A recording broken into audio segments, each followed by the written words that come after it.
north seat of Uttar Pradesh was once a bastion of Samajwadi Party or the Yadav family. Until in 2019, BJP's Subrat Pathak defeated Dimple Yadav by a margin of 12 to 14,000 votes. Now again in 2024, Akhilesh Yadav himself has entered the poll battle to take back the family bastion.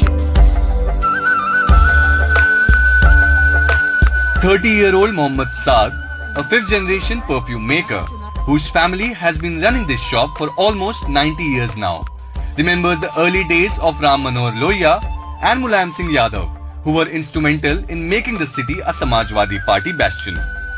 Mulayam Singh ji का काफ़ी यहाँ पे लगाव रहा है, क्योंकि जब वो टीचर थे यहाँ पे साइकिल से आया करते थे, लालटेन लेके आते थे और लोहिया जी साथ में होते थे, वो वोट मांगा करते थे घर घर जाके. Saad says that his Itr business has taken a hit after COVID.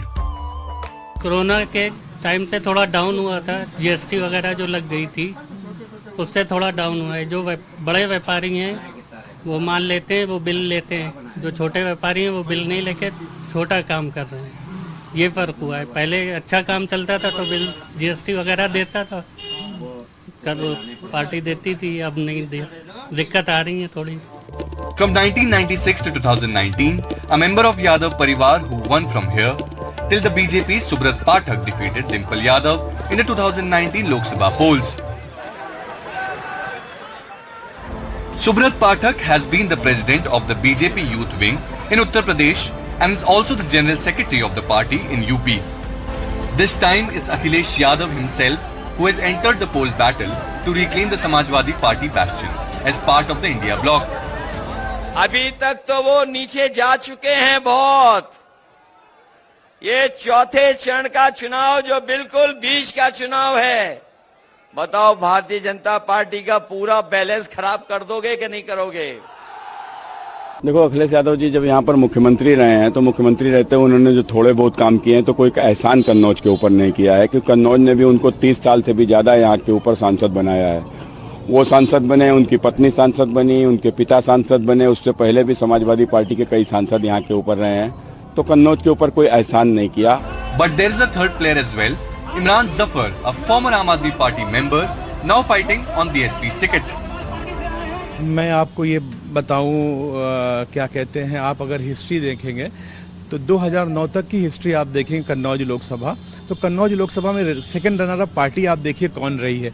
ये मेरे समझ में नहीं आता है इसको गढ़ क्यों कहा जाता है. बहुजन समाज पार्टी ही भाजपा को रोक सकती है. गठबंधन के नाम पर ये लोग भाजपा को जिताते रहेंगे. गठबंधन के पास कोई वोट बैंक नहीं है. Inside Jalalpur Panwada, 5 kilometers away from Kannauj city, most of the 1200 voters say that it is the Modi factor that matters to them.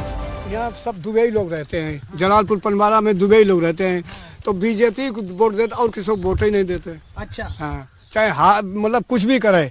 BJP चाहे हमारे लोगों संग कुछ भी करे, लेकिन हमें मजबूरी है बीजेपी को वोट देना. But the voters at the Jasoli village say that there has been a boost in the morale of the supporters after Akhilesh announced his candidature.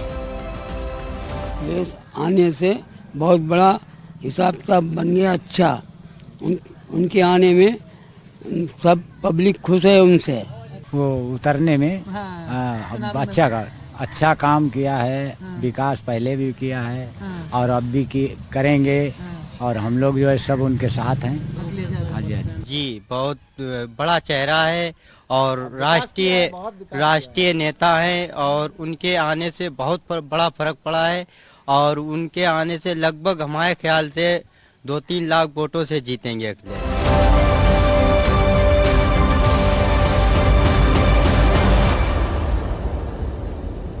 With a high Muslim and OBC population, the battle is tied between the Samajwadi Party and the BJP. But here, BSP could also act as a vote cutter. What will the public decide? We will know on 4th of June. With camera person Virendra Kumar Saini, Israel Khan and Tanish Punjabi for NDTV.